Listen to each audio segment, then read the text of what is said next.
আসসালামু আলাইকুম ওয়া রাহমাতুল্লাহ। আপনারা কেমন আছেন? আলহামদুলিল্লাহ, আমিও ভালো আছি। আজকে আমি আবার ফিরে এলাম আপনাদের সামনে। আজকে আমি একটা নতুন ভিডিও এনেছি। আপনারা সেই ভিডিওটা মন দিয়ে শুনবেন, আর ভালো লাগলে আপনারা লাইক করবেন। আর আপনাদের কীরকম ভিডিও প্রয়োজন আমাকে কমেন্টে জানাবেন, সাবস্ক্রাইব করবেন। আসসালামু আলাইকুম। তো আপনারা ভিডিওটা দেখতে থাকুন।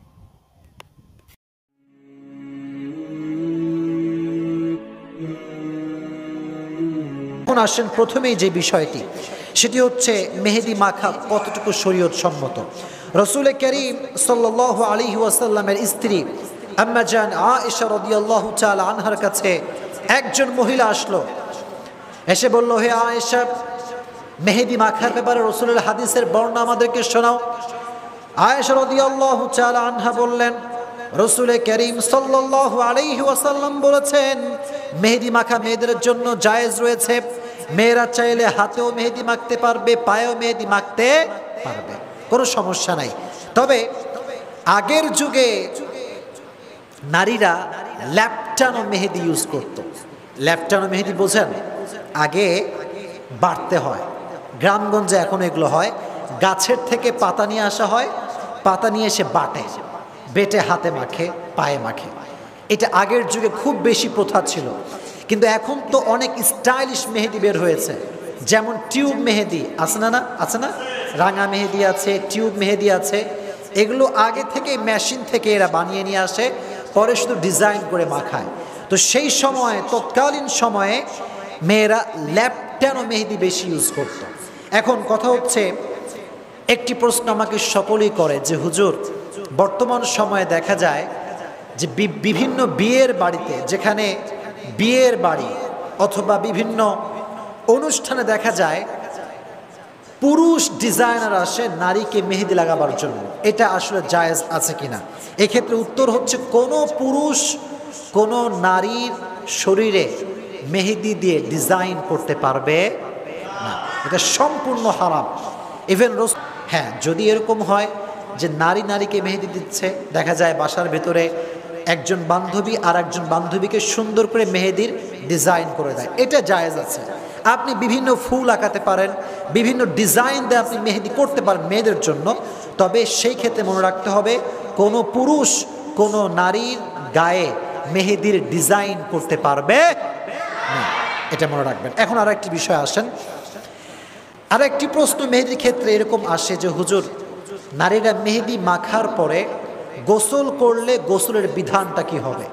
এটা একটা প্রশ্ন। কারণ হচ্ছে, মেহেদি মাখলে দেখবেন পুরো চামড়া যে আছে না, এই চামড়া কিন্তু দেখা যায় না, তখন দেখবেন শুধু লাল, টকটকে লাল দেখা যায় না প্রিয় ভাইরা, টকটকে লাল মনে হয়। এখন প্রশ্ন হচ্ছে, গোসল হবে কিনা? উত্তর হচ্ছে অবশ্যই হবে। মেহেদি লাগানোর পরে গোসল করলে এখানে কোনো সমস্যা হবে না গোসলের বিধান আদায় করার ক্ষেত্রে।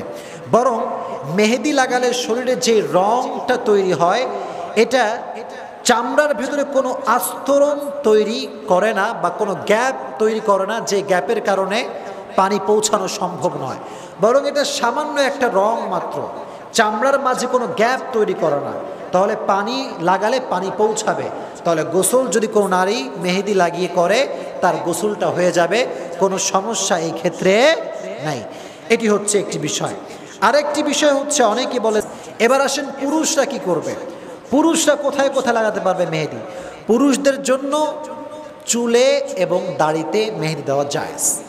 চুলে এবং দাড়িতে মেহেদি সে লাগাতে পারবে, তবে হাতে এবং পায়ে পুরুষদের জন্য মেহেদি লাগানো জায়েজ নাই। এটা হচ্ছে নারীদের সাদৃশ্য হয়ে যায়। তাহলে আপনি পুরুষ হিসেবে অ্যাজ এ মেল যদি আপনি মেহেদি লাগাতে চান, আপনি চুলে লাগাবেন অথবা দাড়িতে লাগাবেন, হাতে কিংবা পায়ে কোনো পুরুষ কখনো মেহেদি ইউজ করতে পারবে না। এজন্য আল্লাহ তাআলা আমাদেরকে বিষয়টি বোঝার তৌফিক দান করুক, জোরে কোন আমিন।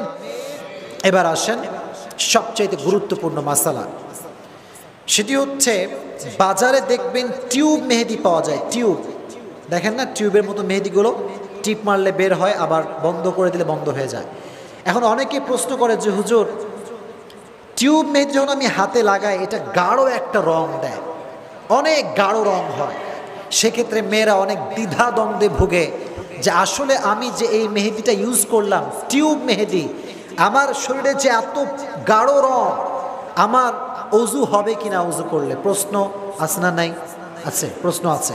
এক্ষেত্রে ফুকাহা একরামরা স্ক্রিন বিশেষজ্ঞ, যারা স্ক্রিন নিয়ে রিসার্চ করে এবং যারা মেহেদিকে ক্রিয়েট করে, যারা এটার ক্রিয়েটর বা আবিষ্কারক, তাদের সঙ্গে তারা পরামর্শ করে এই ফলাফল পর্যন্ত পৌঁছেছে যে কোনো নারী যখন টিউব মেহেদি ইউজ করে তার শরীরে যে এই যে মেহেদির রংটা লাগে, এটা তার চামড়াকে একটা কেমিক্যাল দিয়ে জ্বালিয়ে দেয়।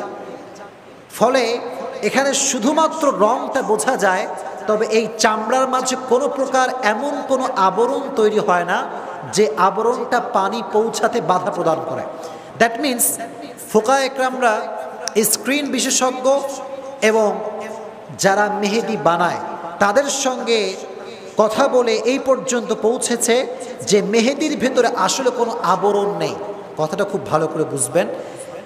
দেখবেন যে যখন আপনি হাতে মেহেদি দিবেন, কোনো মেয়েকে দেখবেন যে হাতে মেহেদি দিয়েছে, দেখবেন যে পুরো জায়গাটা লাল হয়ে আছে। আপনার মনে হবে যে এই জায়গায় মনে কোনো একটা আবরণ তৈরি হয়েছে, এমন আবরণ যে আবরণের কারণে পানি মনে হয় পৌঁছাবে না, দেখলে এমন মনে হবে। কিন্তু বিশেষজ্ঞরা বলছেন এটা কোনো আবরণ নয়, বরং এটা হচ্ছে মেহেদির রং। একটা কেমিক্যাল থাকে মেহেদির ভিতরে, এই কেমিক্যালের কারণে এই জায়গাটা জ্বালিয়ে পুড়িয়ে দেয় এবং পুরোটা রঙিন হয়ে যায়। তবে ফুকাহা একরাম বলেছেন এই অবস্থায় যদি মেয়েরা মেহেদি লাগিয়ে অজু করে তবুও তাদের অজু হয়ে যাবে। ইসলাম হচ্ছে সহজ। ইসলাম কি বলেন? ইসলাম কি সহজ, কাঠিন্যতা ইসলামে নাই। ইউরিদুল্লাহু বিকুমুল ইউসরা ওয়ালা ইউরিদু বিকুমুল উসর। আল্লাহ আপনার সঙ্গে সহজ চান, কঠিন আল্লাহ চান না। Because Islam is easy religion, ইসলামটাই হচ্ছে সহজ ধর্ম। এজন্য আল্লাহ তাআলা আমাদেরকে এই বিধানগুলো, এই প্রভিশনগুলো পরিপূর্ণ মেনে চলার তৌফিক দান করুক। আপনারা সকলেই পড়েন আমিন।